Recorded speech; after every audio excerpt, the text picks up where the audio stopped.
رسول خدا ارشاد فرماتے ہیں کہ انسان کا سب سے سخت ترین دشمن اس کے دو پہلوؤں میں اس کا نفس ہے. یعنی نفس یعنی سول، انسان کا اپنا، یعنی انسان خود اپنا سب سے سخت ترین دشمن ہے. اب اگر آپ یہ دشمن کی ڈیفینیشن دیکھیں تو کتنے دشمن ہیں ایک انسان کے. اور یہ جو انسان سب سے زیادہ نقصان دیتا ہے وہ کون دیتا ہے؟ سب سے زیادہ خود نقصان دیتا ہے. کیوں دیتا ہے؟ عزیزان محترم، دو چیزیں انسان کے اندر ہیں، ایک دنیا کی طرف اٹریکشن، ایک خدا کی طرف بڑھنا. یہ دونوں چیزیں اپوزٹ ہیں. اگر وہ دنیا کی طرف، دنیا کی چیزوں کی طرف اپنی ہر چیز کو پورا کرنے کے لیے بڑھتا ہے تو خدا سے دور ہو جاتا ہے، اور اگر خدا کی طرف بڑھتا ہے تو پھر دنیا اس سے چھٹتی ہے. اب یہ جنگ اس کی اپنے ہی آپ سے جنگ ہے، یعنی گویا دو میں انسان کے اندر چھپی ہوئی ہے، اور یہ دو میں آپس میں جنگ کر رہے ہیں. ایسی ہے، اٹس ویری پریکٹیکل. میں کوئی آپ کو مولوی کی مثنوی یا ملا صدرہ کا فلسفہ نہیں بتا رہا جو آپ اتنا پریشان. It's very easy. ہم زندگی میں صبح شام یہ کرتے ہیں. خوب آپ صبح اٹھتے ہیں، سردیاں آپ کے یہاں ہو رہی ہے ماشاءاللہ، خوب سردی ہے، نیند آ رہی ہے. جوان بزرگ تو ماشاءاللہ نماز عبادت گزار، تہجد گزار ہے. میں جوانوں کی بات کر رہا ہوں. ابھی جوان رات کو سویا ہے، دیر سے سویا ہے، جو بھی سویا ہے، اب صبح فجر میں اٹھنا ہے. جنگ، نماز واجب ہے، پڑھنی ہے، نیند بھی آ رہی ہے، بستر بھی گرم ہے. ابھی ایک جنگ ہے. کس سے کر رہا ہے؟ کوئی تھرڈ پارٹی ہے جو اس کو روک رہی ہے؟ ہاں، خود اپنے آپ سے جنگ کر رہا ہے. کوئی چیز دیکھ رہا ہے جو ناشائستہ ہے، غلط ہے، نقصان دہ ہے آنکھوں کے لیے، نفس کے لیے، مگر اندر سے وجدان کہہ رہا ہے کہ نہ دیکھو، خدا ناراض ہو جائے گا. کس سے جنگ کر رہا ہے؟ اپنے آپ سے جنگ کر رہا ہے ہر روز. عزیزان محترم، ہم کیسے خدا کی طرف بڑھیں؟ بہت آسان فارمولا ہے. اپنی خواہشات کو کم کرنا شروع کریں. خود بخود جو مانوی خواہشات ہیں وہ پیدا ہونا شروع ہو جائیں گی. خود آپ اپنے آپ سے دیکھیں. میں آپ سے سوال نہیں کر رہا، میں اپنے آپ سے سوال کر رہا ہوں. میں شب میں، ہفتے میں، ایک ویک میں کتنے دن رات کو گریا کرتا ہوں؟ کیا میری زندگی میں رات کو رونا ہے خدا کی بارگاہ میں؟ مناجات ہے. آپ نے دعا کو محل پڑھی، مولا متقیان نے جو ہے وہ تعلیم فرمائی، حضرت خضر کی دعا ہے.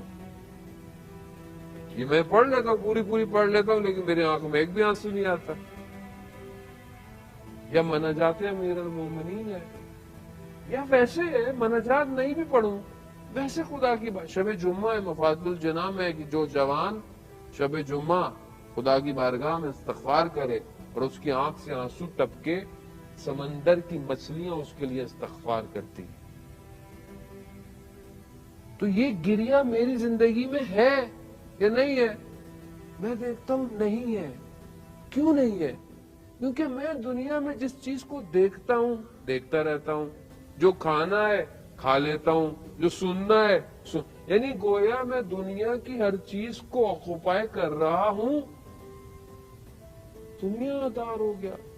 اگر میں اس کو تھوڑا تھوڑا کم کروں تو مجھے محسوس ہو کہ شب میں رات کو اٹھ کر 2 رکعت نماز پڑھنے کی لذت کیا ہے، خدا کی بارگاہ میں سجدے میں گریہ کرنے کی لذت کیا ہے.